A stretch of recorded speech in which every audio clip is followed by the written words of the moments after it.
Hello everybody, my name is Mukesh Sharma और आज हम बात करने वाले हैं द बर्थडे पार्टी प्ले के एक्ट 2 के बारे में। और मैं आपको पहले बता चुका हूं कि it's a play written by Harold Pinter. तो हम बात करते हैं एक्ट 2 की। उसी शाम की बात है जिस सुबह से हमने शुरू किया इस प्ले को, उसी शाम की बात है। मैकेन जो है टेबल पे बैठा है। मैकेन और गोल्डबर्ग दो जो व्यक्ति है नए आए हैं और एक न्यूज़पेपर को 5 भागों में काट लेता है ना। और गोल्डबर्ग और पीटी जो है उनकी जो आवाज़ें हैं वो बाहर से आ रही हैं। स्टैनली जो है कमरे में आता है और मैकेन को ग्रीट करता है।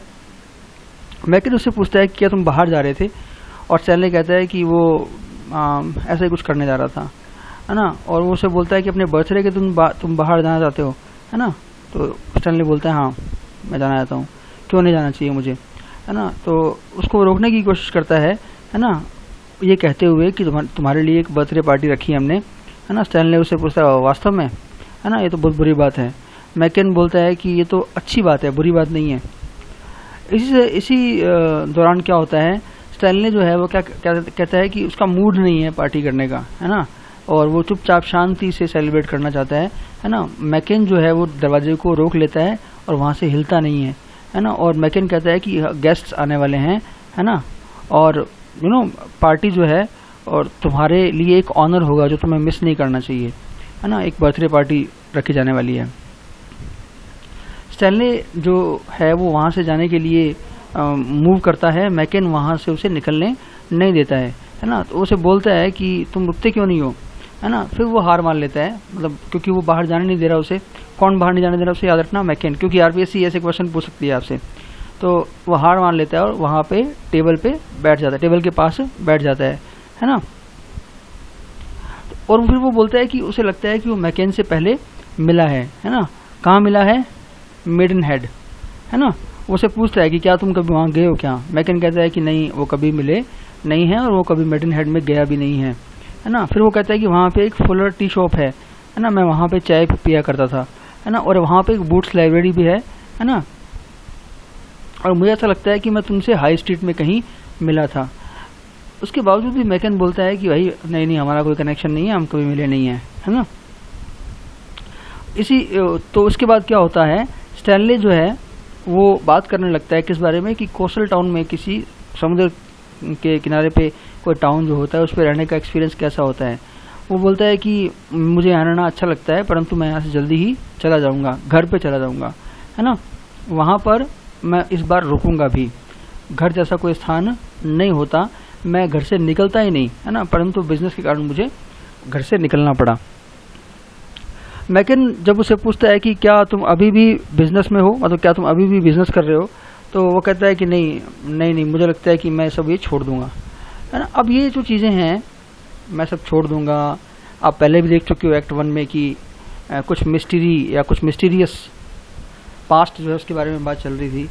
और 2 लोग जो हैं वो आए हैं कुछ सेटल करने के लिए, कोई जॉब परफॉर्म करने के लिए। और हमें ये भी पता लगता है कि वो जॉब जो है और कोई नहीं, स्टैनली है। तो मतलब they have something to do with Stanley, पर हम साफ साफ कुछ भी नहीं पता लगा पा रहे हैं। इसीलिए this is called a comedy of menace.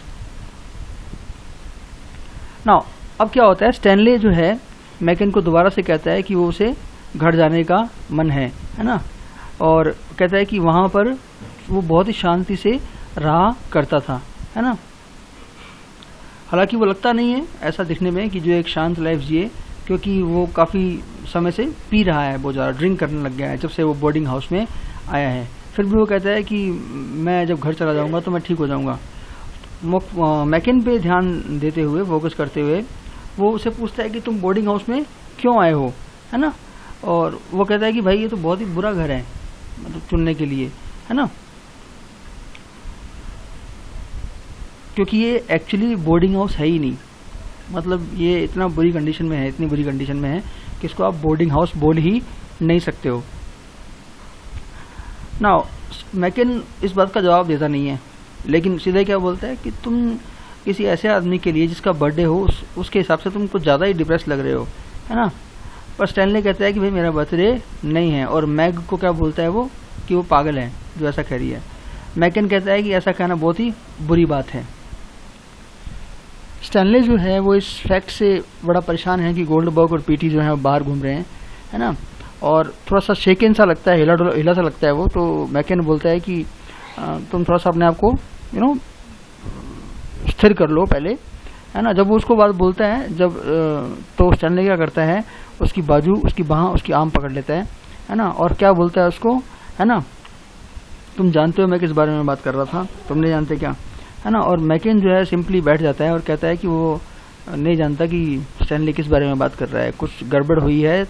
Stanley कहता है गड़बड़ किस बात में हुई है, वो दोनों आए हैं उससे मिलने या उसके साथ कुछ करने के लिए या उसको ले जाने के लिए, उस बारे में स्टैनले बोल रहा है कि जरूर कुछ गलतफहमी हुई है, तुम्हें समझ नहीं आ रही क्या उसने तुम्हें बता दिया, उसने मतलब गोल्डबर्ग ने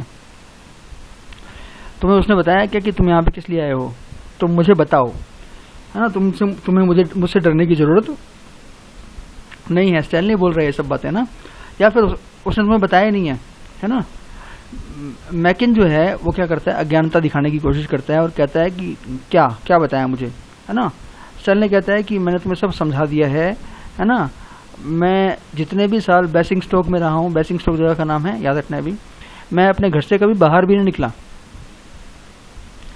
ये जानते हुए या ये जानने के बाद कि मैकेन आयरिश है ना, स्टैनले उसको इनवाइट करता है एक पब में, है ना, जिसमें गिनीज जो है वो सर्व की जाती है। और ये जो गिनीज है ये एक तरह की बियर होती है ना। और पीटी जो है और गोल्डबर्ग जो है वो इन दोनों के कॉन्वर्सेशन को बीच में आके रोक देते हैं, इंटरप्ट कर देते हैं, है ना। अपने आप को इंट्रोड्यूस करने के बाद गोल्डबर्ग जो है एक बहुत ही लंबा सा डिस्क्रिप्शन देने लगता है अपनी माँ के बारे में। और वो क्या कहता है कि मेरी माँ मुझ पर चिल्लाया करती थी, सिमी, मतलब ये उसकी माँ उसको पुकारा करती थी, है ना। तो मैकेन कहता है कि तुम्हारा नाम तो नेट था ना। तो फिर वो बोलता है कि मेरी माँ मुझे सिमी कहा करती थी, है ना। गोल्डबर्ग जो है उसका क्या बोलता है स्टैनले को, है ना, उसके बचपन के बारे में पूछता है, पर स्टैनले उसका कोई उत्तर नहीं देता है ना। तो इतने में क्या करता है, पीटी बोलता है उस साइलेंस को चुप करने, उस साइलेंस को तोड़ने के लिए अपने गेस्ट को बोलता है कि उसके जो है इवनिंग के कोई दूसरे प्लान्स हैं और वो बर्थडे पार्टी वो में नहीं आ पाएगा, है ना। जब वो चला जाता है, मैकेन भी चला जाता है ना, शराब वराब लेने के लिए। स्टैनले अचानक चिल्लाता है ना, मेरे साथ पंगा मत लो। तो जो गोल्डबर्ग जो है जब उसको मतलब एड्रेस करता है ना, तो क्या करता है, वो कहता है कि मैं जो हूँ बोर्डिंग हाउस का मैनेजर हूँ, है ना। और कहता है कि तुमसे कोई गलती हुई है, हमारे जो कमरे हैं वो सारे बुक हो चुके हैं, तुम्हारे लिए यहाँ पे कोई जगह नहीं है। गोल्डबर्ग जो है वो स्टैनली की बातों को इग्नोर करता है ना।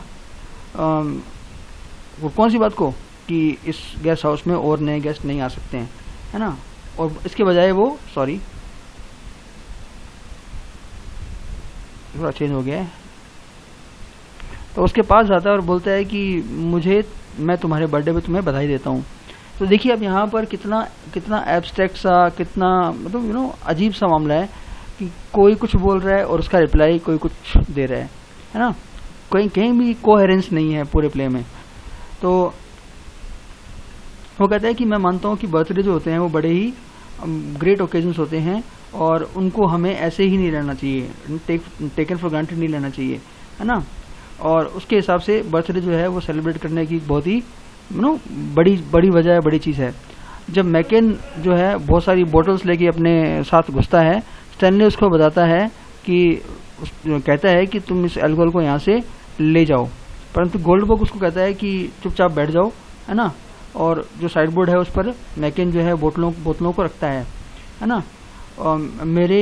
स्टैनले जो है कहता है कि मेरे इस घर में जो लोग हैं उनके प्रति एक जिम्मेदारी है ना, और मैं बैठूंगा नहीं, है ना।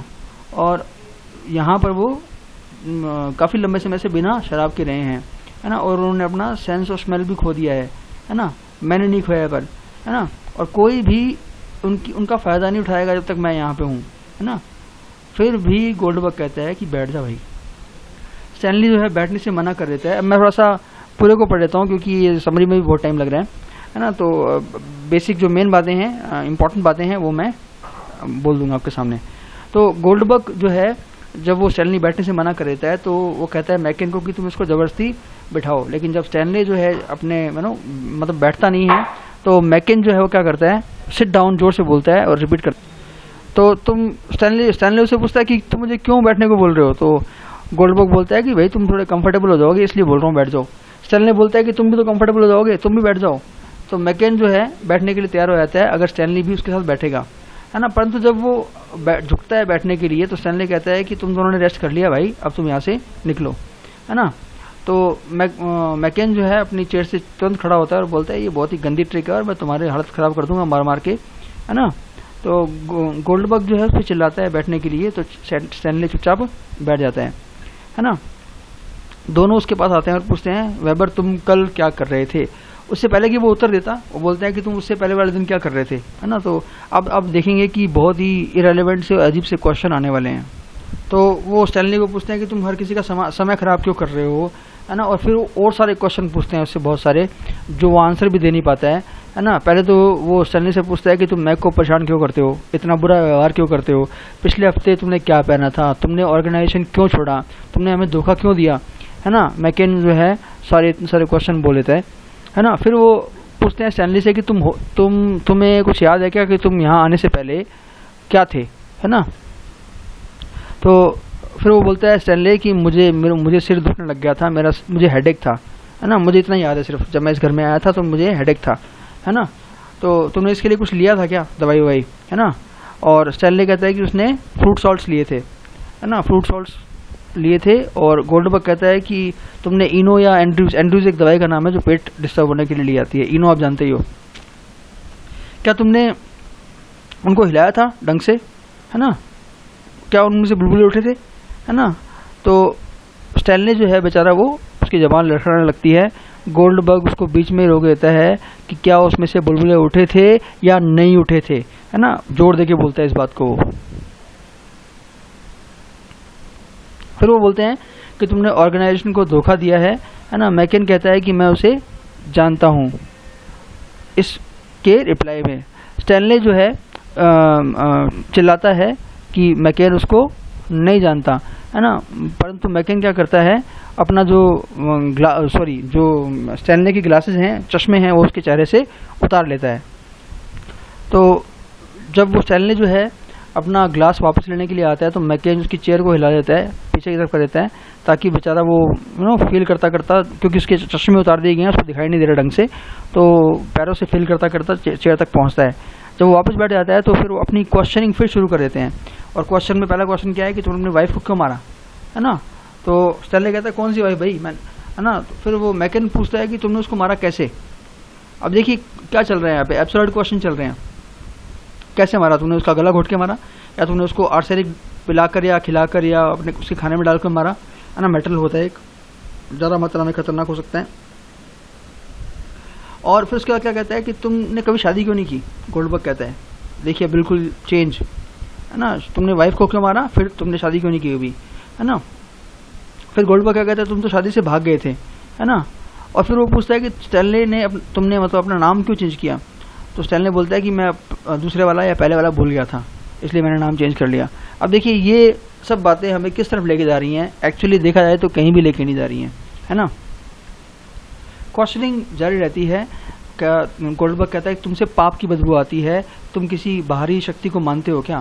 स्टैनली को एक क्वेश्चन ही समझ नहीं आता बेचारे को, है ना। परंतु गोल्डबर्ग तो इसको सिर्फ रिपीट करता है कि क्या तुम किसी बाहरी शक्ति को मानते हो जो तुम्हारे लिए उत्तरदायी है, तुम्हारे लिए सफ़र कर रही है।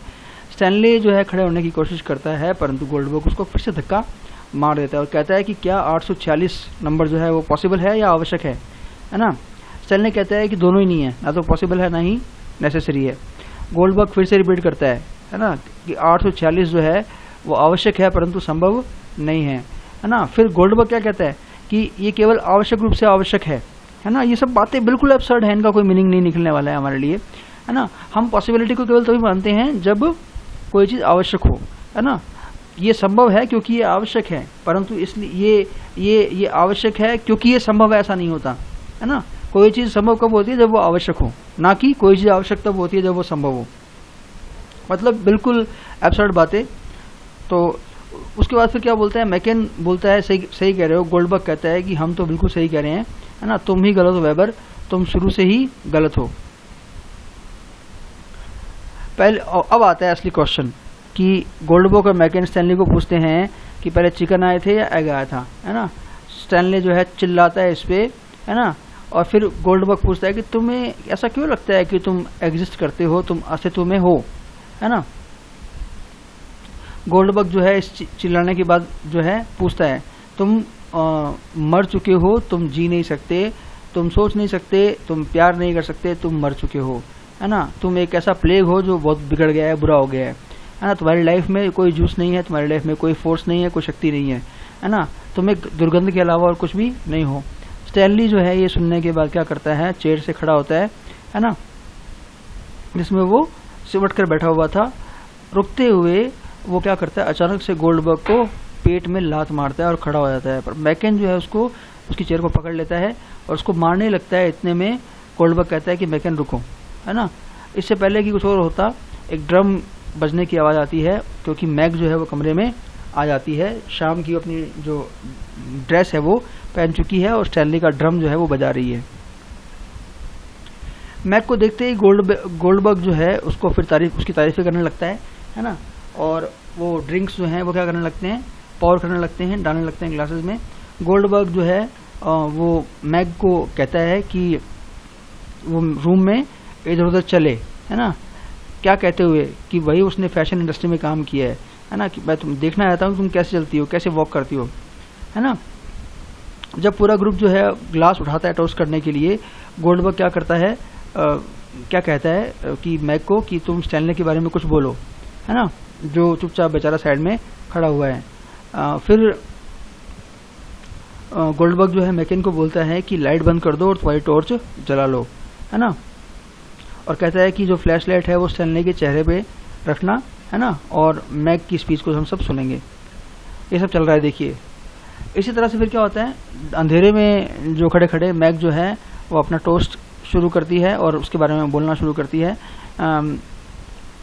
मुझे अपने घर में यहाँ पे खड़े होना बहुत अच्छा लग रहा है ना। मैं स्टैनली के लिए टोस्ट करना चाहती हूँ, चीयर्स करना चाहती हूँ, क्योंकि आज उसका बर्थडे है ना। वो यहाँ पर काफ़ी लंबे समय से रह रहा है और ये अब वो मेरा स्टैनली है ना। वो एक बहुत ही अच्छा लड़का है, हाँ, हालांकि कभी कभी वो बुरा भी हो जाता है ना, परंतु वो एकमात्र स्टैनली है, इसको मैं जानती हूँ, है ना, और मैं पूरे वर्ल्ड से ज़्यादा उसको जानती हूँ, परंतु उसको ऐसा नहीं लगता, है ना। जब वो अपनी स्पीच को ख़त्म करती है तो वो रोने लगती है और गोल्डबर्ग जो है और उसके शब्दों को बोलता है कि बहुत ही खूबसूरत है, और मैकन को ऑर्डर करता है कि लाइट जला दे।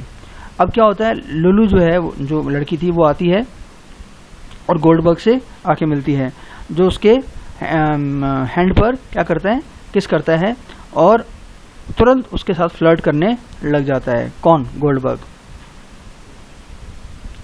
अब गोल्डबर्ग क्या करता है, सबको बोलता है कि अपने अपने गिलास उठा लो और हम क्या करेंगे, स्टैनली के लिए चीयर्स करेंगे या टोस्ट करेंगे, है ना। वो कहता है कि मेरे दिल को आज तक किसी बात ने इतना छुआ नहीं जितना कि मैग की बात ने, है ना। तो वो कहता है कि कितनी बार ऐसा होता है जब आप इतने बड़े हो जाओ और आपको इतनी वार्मथ और एक रियल प्यार देखने को मिले, है ना, जीवन में एक बार सिर्फ, वो ये कहता है। और वो कहता है कि मैं तो इन भावनाओं से क्या हो गया हूँ, पूरी तरह से विभोर हो गया हूँ, भर गया हूँ, मतलब, है ना, जो मैग ने अपने विचार रखे हैं। और उसके बाद क्या बोलते हैं कि हम अपने जीवन में अपने खुद के दम पर ही वंडर करते रहते हैं, भटकते रहते हैं, है ना।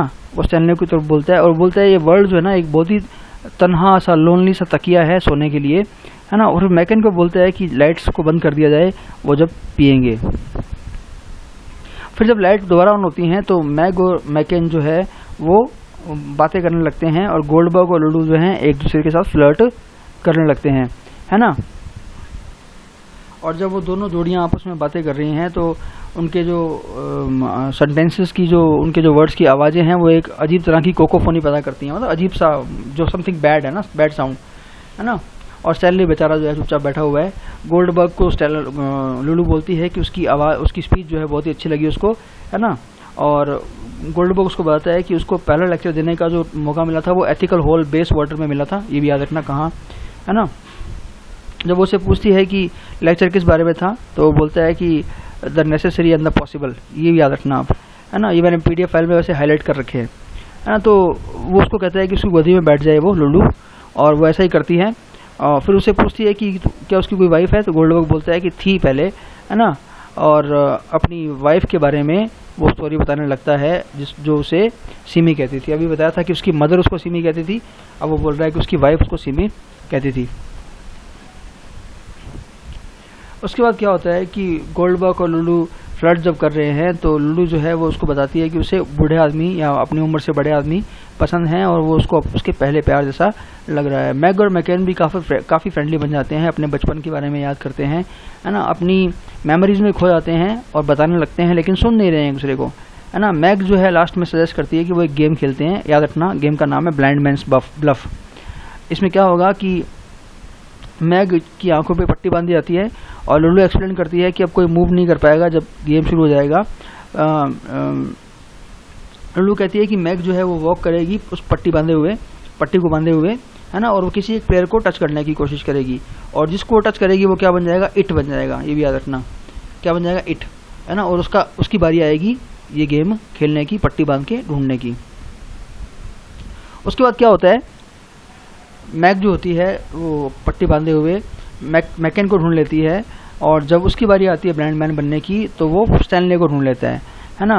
और उसी दौरान गोल्डबर्ग और लुल्लू एक दूसरे को सहला रहे हैं, है ना। जब मैकेन स्टैनले को बांधता है पट्टी, तो उसका ग्लास ले लेता है और उसको तोड़ देता है और पीछे हट जाता है, और रास्ते में उसके वो ड्रम रख देता है ना। और जब वो चलता है तो वो ड्रम पे पैर रख के उसको तोड़ देता है। जो मैग है वो मतलब बोलती है ओ ये गलत हो गया, क्योंकि उसका गिफ्ट है ये, परंतु गोल्डबर्ग उसको करके चुप करा देता है। वो फिर खड़ा होता है और स्टैनली जो है मैग तक पहुंचता है। जब उसके पहुंचता है तो अपने दोनों हाथों से उसकी गर्दन को पकड़ लेता है और उसका गला घोटने की कोशिश करता है। गोल्डबर्ग जो है और मैकेन जो है ना, वो क्या करते हैं, जाते हैं, भागते हैं और उसको जाके रोकने की कोशिश करते हैं। नाउ लास्ट स्लाइड में हम आते हैं।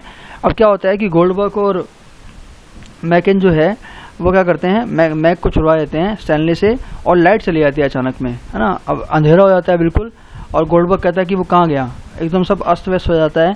फ्लैश लाइट ढूंढने की कोशिश करता है मैकेन। गोल्डबर्ग जो है वो चिल्ला रहा है इस टाइम अंधेरे में मैकेन पे, है ना। अचानक से क्या होता है, लुल्लू की स्क्रीन जो है चिल्लाने की आवाज़ सुनाई देती है। स्टैनली उसकी तरफ पहुंच रहा है, या स्टैनली उसके पास पहुंच रहा है इसलिए, है ना। मैकेन पूछता है कि कौन है, परंतु लुल्लू बेहोश हो जाती है और स्टैनली जो है उसको उठाकर टेबल पर लेटा देता है। अंततः मैकेन को फ्लैशलाइट मिल जाती है और वो स्टैनली पर उसको चमकाता है या मारता है या उसके ऊपर रोशनी करता है, जो झुका हुआ है और लुल्लू का रेप करने की कोशिश करने वाला है। और वो उसको दूर करते हैं गोल्डबर्ग और मैकेन मिलकर, और दीवार के सहारे उसको मतलब लगा देते हैं। और उसका फेस जो है वो इस समय फ्लैशलाइट से चमक रहा है और वो बिल्कुल पागलों की तरह हंसने लगता है। तो ये हमारा एक्ट 2 था। इट्स क्वाइट लॉन्ग वीडियो, सो मैं ज़्यादा बातें नहीं करूँगा। जो बातें करनी होंगी वो एक्ट 3 में करेंगे अपन एक्स्ट्रा। फिलहाल जो मैंने अंडरलाइन कर रखे हैं, जो मैंने हाईलाइट कर रखे हैं रेड कलर से PDF फाइल में, उन फैक्ट्स को ज़रूर याद रखना। Thank you.